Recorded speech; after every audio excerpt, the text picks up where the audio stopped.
Morning મિત્રો, કેમ છો? બધા મજામાં જશો, કારણ કે આપણું બધા મજામાં જ હોય. ફરી પાછું સ્વાગત છે તમારા આપણા નવા વ્લોગની અંદર. અને આજે વ્લોગની શરૂઆત કરી છે ખેતરથી. આજે આપણે એ વિશે વાત કરવાના છીએ કે ખેડૂતના જીવનની સાચી હકીકત શું હોય છે. કારણ કે ઘણા બધા મિત્રોની કોમેન્ટ્સ હતી ખેડૂતનું સાચું જીવન શું છે, જે લોકો સિટીમાં રહે છે એ લોકોને ખબર ના હોય. વરસાદ, કારણ કે એવી સ્થિતિમાં અત્યારે છે, 4-5 દિવસથી સતત વરસાદ પડી રહ્યો છે. વરસાદ બધાને એવું લાગતું છે કે વરસાદ ખાલી એક આનંદ માટે આવે છે, પણ એવું નથી મિત્રો. વરસાદ એ ખાલી માત્ર આનંદ નથી, એ તો ખેડૂતને સાચી ખબર હોય. ક્યારેક વરસાદ ખેડૂત માટે છે ને બહુ આશીર્વાદ રૂપે પણ આવે છે, અને ક્યારેક ખેડૂતની કસોટી માટે પણ આવે છે. તો આજના બ્લોગની અંદર બન્યો છે, તમને વિગતવાર જણાવીએ વરસાદ કઈ રીતે ખેડૂતને લાભદાયક છે, કઈ રીતે અસરકારક છે, અને કઈ રીતે નુકસાનકારક પણ છે. આજના બ્લોગની અંદર બનાવ્યો તો આપણે ફાયદા અને નુકસાનકારકની જે વાત કરતા હતા, બરાબર. તો હવે જુઓ, અત્યારે આપણે સોયાબીન છે. હવે આ સોયાબીનમાં જો અત્યારે તમે કીડુંનો એટેક કેટલો આવેલો છે. જો આ પાંદડા બધા અત્યારે પૂના જે બધા પાંદડા છે, બધા જો ઈરું ખાઈ ગયેલા છે. તો આમાં અત્યારે આપણે ઈરુની દવાનો છંટકાવ કરવાનો છે.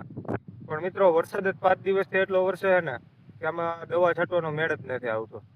હવે આમાં ઘણા બધા લોકોને એવું હોય કે વરસાદ આવે છે બહુ સારું છે, આમ છે, પણ એ તો સાચી એક ખેડૂતને જ ખબર હોય, જેનો પાક જ્યારે દાવ ઉપર લાગેલો હોય. તો કદાચ આમાં હજુ 4-5 દિવસ આવો નવો વરસાદ રહે ને તો આમાં કઈ વધે નહીં, કારણ કે ઈરું જો આ બધું ખાઈ ગયેલું છે, અને હજી એટલું ને એટલું ખાઈ જાય એટલે ઈરું એટેક જ એવડો હોય ને આમાં ખેડૂત કઈ વધે જ નહીં. એટલે આમાં વરસાદ એવો છે, આજે કઈ વરાપ જેવું નીકળ્યું છે, પણ હવે જો બપોર પછી પાછો વરસાદ આવે તો એનું એ થાય, કારણ કે બપોર પછી દવા છાંટવાનો આપણે પ્લાન કરીએ કે આજે વરાપ છે તો બપોર પછી હલાય એવું થાય તો દવા મારી દઈએ. પણ જો પાછો વરસાદ આવે તો દવા મારવાનું કેન્સલ થાય.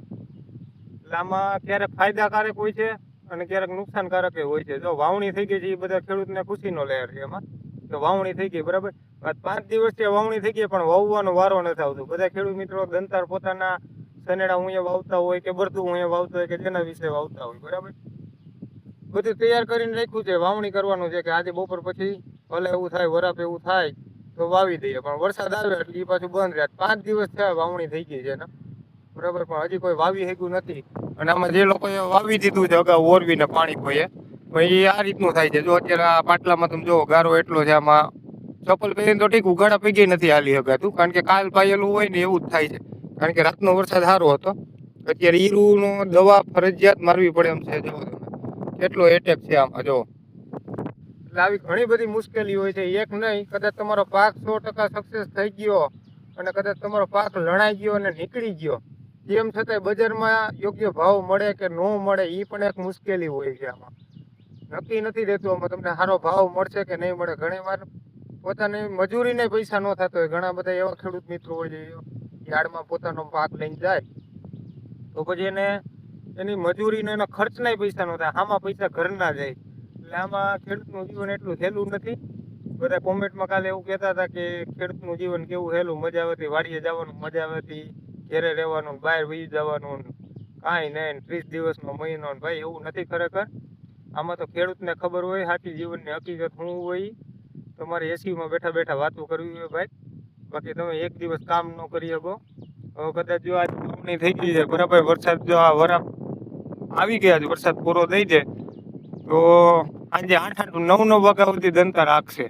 જ્યાં સુધી જમીન ઓજ ન મારે ને ત્યાં સુધી દંતા રાખી. તો એને ખબર હોય કે તમારે તો એવું કઈ ન હોય કે 6 વાગ્યાનો ટાઈમ થયો, 6 વાગ્યાનો ટકોરો થઈ ગયો હાલો ઘરે. આમાં એવું કઈ ન હોય મિત્રો. આમાં જયારે યોગ્ય સમય મળે તે કામ.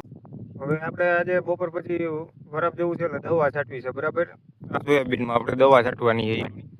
તો હવે અત્યારે હું વાડી એવા છીએ તો આ ગેટ ખોલીને આપણે આ કુંડી ભરી લઈએ, કારણ કે પાણી ભરવું જોઈએ, દવા છાંટવી છે. તો ગેટ ખોલીને બધું તૈયાર કર્યું, મોટર હાલતી કરવા ગયા આપણે, ખબર પડી કે લાઇટ જ નથી. એટલે આવી ઘણી બધી નાની નાની મુશ્કેલીઓનો સામનો કરવો પડે છે. આપણે રાહ જોઈને બેસવાનું, ક્યારે લાઇટ આવે, ક્યારે આપણે કુંડી ભરીએ, ત્યાં સુધી બીજું કંઈ કામ ન થાય. આપણે કદાચ ગામમાં કંઈ બીજું કામ હોય એ કરવા જવું તો એની લાઇટ આવી ગઈ હોય તો.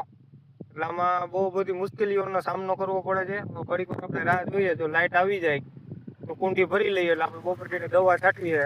પછી બપોર પછી લાઇટ ન હોય કદાચ આ વરસાદના હિસાબે કે થાંભલા પડેલા હોય, તાર પડેલા હોય તો લાઇટમાં પાછો કાપી હોય, એમાં કાંઈ નક્કી ન હોય. એટલે આવી ઘણી બધી મુશ્કેલીઓનો સામનો કરવો પડે.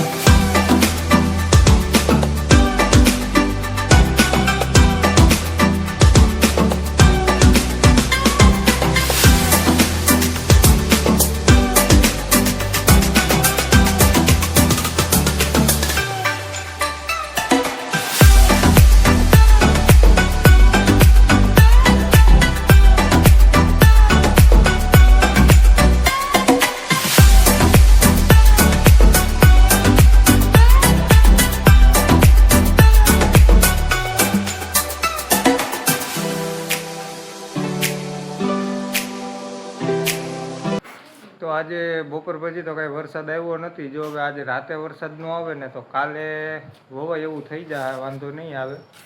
અને આપણે જો પંપે દવા છાંટવાનો ચાર્જિંગમાં મૂકી દીધો તો ચાર્જિંગ એ ફૂલ થઈ ગયું છે. દવા છાંટવાની છે આપણે સોયાબીનમાં ઈરુની. અને આપણો સનેડો તૈયાર છે. જો પાણી ન પડે એટલે ઢાંકી દીધું છે. તો કાલે વાવવાની થાય, દવા છાંટવાની થાય, બધું કામ ભેગું થાય. જો આજે રાતે વરસાદ ન આવે ને તો કાલે વાવવાનું થાય ને દવા છાંટવાનું થાય ભેગું.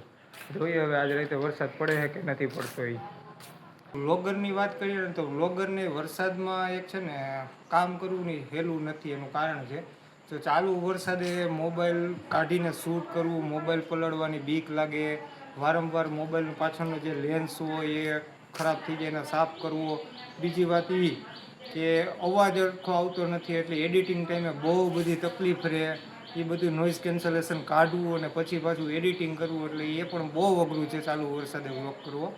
અને વ્લોગ એટલે તમે જાઓ છો ને 365 દિવસમાં આપણે કાયમી જો વ્લોગ કરતા હોય, ચાલુ રાખતા હોય, શૂટ કરતા હોય તો આપણે 99% ટૂંકમાં આખો દિવસ 24 કલાકમાંથી 20 કલાક તો એમાં જ જતી રહી એડિટિંગ કરવામાં, શૂટ કરવામાં. ઘણા લોકોને એવું છે કે વરસાદ એટલે ફક્ત ચા પાણી અને ભજીયાની મોજ જ, પણ એવું નથી. વરસાદની સાચો અર્થ શું થાય ને એ તો એક ખેડૂતને જ ખબર હોય. વરસાદની સાથે નવી જવાબદારી આવી જાય છે, સંઘર્ષ આવી જાય છે, મહેનત આવી જાય છે. અને ઘણા લોકોને એવું છે કે વરસાદ આવે એટલે ચા પાણી ભજીયા કરો, મજા કરો, એવું નથી. નવી નવી જવાબદારી ખેડૂત ઉપર આવી જાય છે. ઘણી બધી પોતાના પરિવાર માટે પેટ ભરવું, ઘણી બધી જવાબદારી આવી જાય છે. જો સારો વરસાદ પડે તો જ બધા દેશભરમાં દુનિયામાં જે લોકો છે એની થાળીમાં અન્ન પહોંચે છે. એટલે ખેડૂત માટે બહુ મોટી જવાબદારી આવી જાય છે. બાકી તમારા ગામમાં તમારા વિસ્તારમાં કેવો વરસાદ પડે છે અને કેવી મુશ્કેલીઓ થાય છે એ કોમેન્ટ કરીને જરૂર જણાવજો. અને જો વિડીયો સારો લાગ્યો હોય તો ચેનલને લાઇક, ફોલો અને સબસ્ક્રાઈબ કરજો. અને તમારા વિસ્તારમાં કેવો વરસાદ પડ્યો અને કેવી મુશ્કેલીઓ વધે છે એ જરૂર જણાવજો. કોમેન્ટ કરવાનું ભૂલતા નહીં. મળીએ આવતીકાલે નવા બ્લોગની સાથે. ત્યાં સુધી બધાને જય શ્રી કૃષ્ણ.